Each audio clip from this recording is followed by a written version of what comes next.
Lilyth is getting her summer version, and it's a unit I've been thrilled for a while, and not just because of her looks. She is the only unit so far that can reduce missile resistance straight up, and that's not something we've seen either on the JP side or the global side as far as I know, so I'm really excited for that. So today we're going to dive into her kit, her stats, ways to build her, ways to use her, and then just whether she's worth pulling for or not. Let's begin. First of all, taking a look at her overall kit, she is a ranger of Earth Element. She enables missile attacks by reducing missile resistance. Her barrage is a guaranteed hit, so that's pretty cool. She's got really good physical bulk through either the dual gunner subjob or the paladin subjob. She can be tanky through both, but paladin has courage, which is pretty cool. And then as a dual gunner, she can do Earth missile chains using quadruple shots, so that's a 4-hit Earth chain that you can use with other characters, which is pretty damn cool. As a base, she has a jump of 2, which I always like to see in a unit. I feel like jump of 1 is always very restrictive, but she doesn't have any way to increase her mobility further, so she's stuck with a 3 and 2.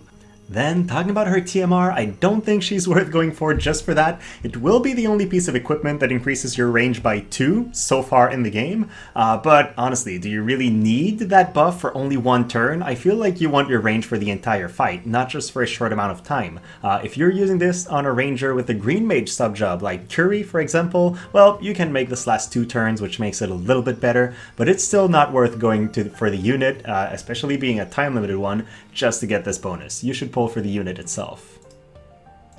Now, looking at the stats, she is a lot similar to Winter Victora, for which we never got the EX job, in the fact that she is a tanky ranged damage dealer. While Winter Victora is really more tailored towards debuffing, Lilyth is tailored a bit more towards damage. They are both tanky ranged attackers, so they have very similar stats, very similar skill sets overall.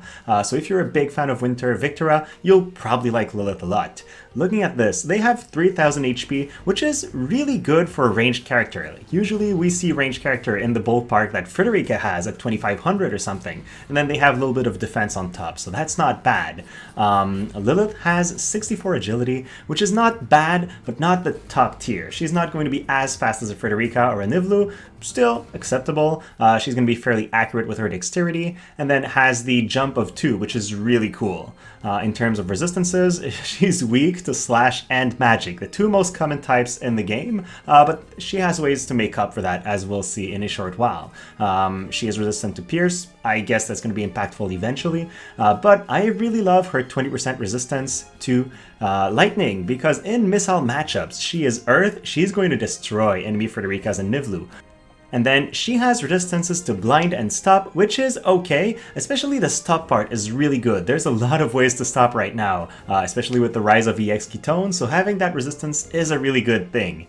In terms of attack, well, she's got the exact same amount as Frederica, and you've probably seen how hard Frederica hits, so that's a pretty good thing. Now, if you're pulling for Summer Lilyth, you have to invest into her all the way to 120, I think, for her to be at her maximum potential. There are 2 things that come into that reflection. First, her 120 ability, we'll talk about it in a short while, but it's really powerful, and it makes her kit much more versatile. Then, she gets 3 more points of agility from 115 to 120, and we know just how important it is to play fast, especially when you're designed to stay away from the enemy team. You can't afford to be much slower than them. So that little bit of stat difference makes it really important, in my opinion, to go all the way, so it's a pretty heavy investment. Now, while taking a look at her kit, the first thing I want to talk about is her limit break, because I think it's really character defining. It is a single target ability that decreases missile resistance by 38% before dealing damage. That's the same type of reduction as Kill Phase Limit Break or Gilgamesh's Kotetsu. It is very powerful. Also, nobody else reduces missile resistance so far. It deals large damage, and then has a 67% chance to immobilize. If you're running Summer Lilyth at high faith, you're basically guaranteed to prevent the enemy from reaching you, and then you can keep hitting him for a couple turns. That is insane. Immobilize on a ranged character is really good. So her limit burst is super strong, but it costs 49 AP, so unless you're running bells on her, it's going to be hard to cast, or it's going to be the only thing you cast for a couple turns. Now, looking at her passives, she's got a couple that are good. I would say you always want to equip the one that's ES perks upgraded because it's her only range up passive. It gives her range up, accuracy, defense, and missile resistance. You just can't go wrong with this one. Now, note that in the passives, Summer Lilyth does not have another range up 2 passive like the sub-job gunners that we have. So she will have 2 less range than Frederica, Nivlu, Carwol. Don't expect her to hit from across the map. She is a shorter range ranger than most. She makes up for that with pretty good bulk.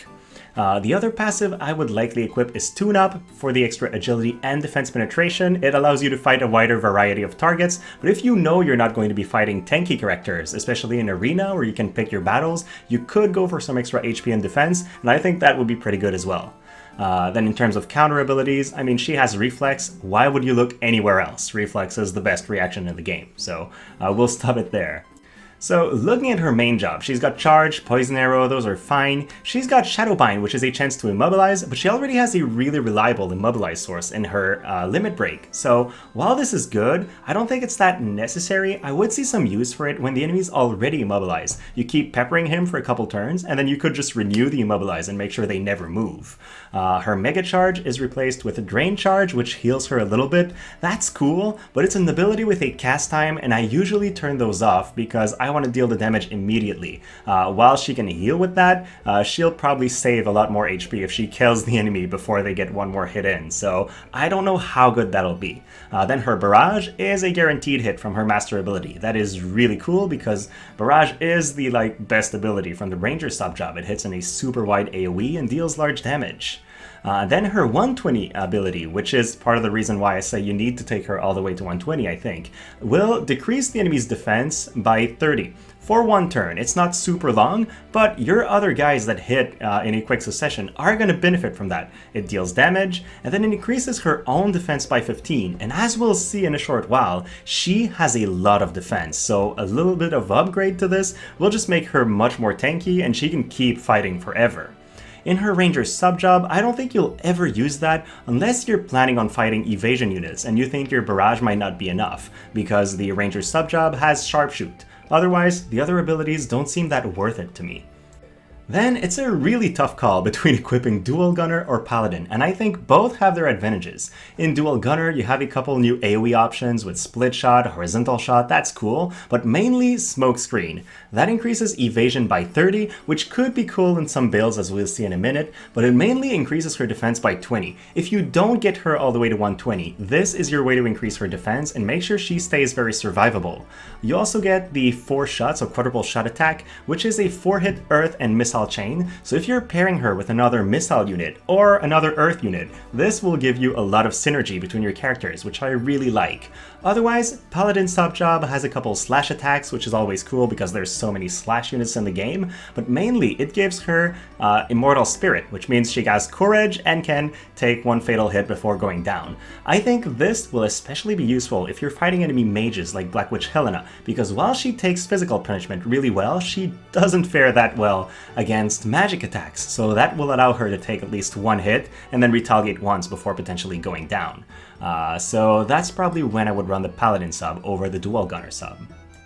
Now, let's look at our standard Bruiser build for her. I would equip her with a Platbos for 60 defense penetration altogether, and then as much defense as I can get. You will need bells for this girl, I think, because her abilities are super AP hungry. It's a little bit like Frederica, you want to spam Barrage or Armor Break, and you're going to need that AP. Golem, natural fit. Earth Attack, Defense, Maneater, it's just perfect for her, and then whatever vision card supports your other guys well. In this case, I'm thinking she's probably going to be paired with physical attackers, so why not put Ifrit on her, but you can change that pretty easily. She walks into a fight with a little bit over 5000 HP, which is standard, but she has 50 defense, which means against physical attacks, it's going to be really tough to kill her. If you have the Dual Gunner sub-job on, you actually get a buff of 20 points of defense, which puts her all the way to 70. That's pretty damn cool. And then she's got an okay accuracy through her passives as well, so she does not necessarily need her barrage guaranteed hit to land attacks. She's going to be a natural partner for Earth characters, as I've said, especially somebody like Luelle, who's going to be able to increase her own Earth attack and then deal the magic damage that Lilyth cannot do. You could also pair her with other missile attackers because she reduces missile resist and then can chain with missiles. So there are a couple really cool options out there. I would see her work really well with Frederica, or even with Winter Victoria if you have her, reducing enemy movement and then immobilizing them and then reducing their movement again, and just making sure they never get to your team. That seems like a really fun build. But beware.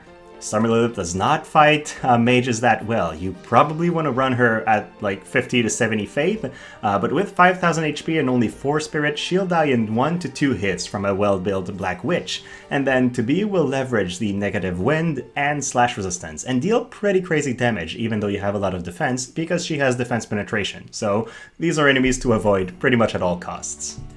Then looking at a evasion build, and that might sound wonky because she doesn't really have a lot of evasion in her kit or the highest luck, but I think she's a great support for an evasion build Kitone or Zazan, or both, why not? The reason being, she's a really good holder for Tetrasylphid with the evasion and missile attack. She's a good holder for the Earth evasion card, Secrets of the Heart or Titan. And then you can equip Nivlu's TMR onto her, which gives her the ability to increase evasion in AoE. With all that, she can do a really good job. I would probably equip the Paladin sub-job for that, because she's a little bit less tanky, and I'm not planning on her reaching insane levels of evasion, even if she were to use something else. So Immortal Spirit will help you a lot in this setup.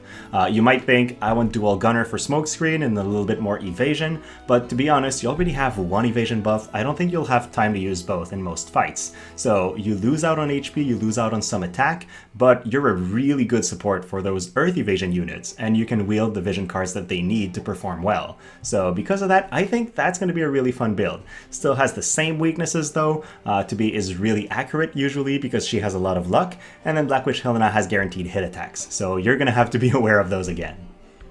Looking at all that, what's my overall verdict? First of all, she gets a real plus for uniqueness, being the only unit that reduces missile resistance. Then, for PvE, I think she can do good. Let's give her an 8 out of 10. The reason why she doesn't go higher is because she has low initial AP, so she needs to be one of your Bells user, or you need a lot of ways to generate AP for her to perform well. And there's a lot of Black Witch Helenas in this world, and Duel, and more, and other units that have those powerful AoE attacks without needing the help from AP generation that much. So she's a little bit below them. She does have really good survivability though, which I like.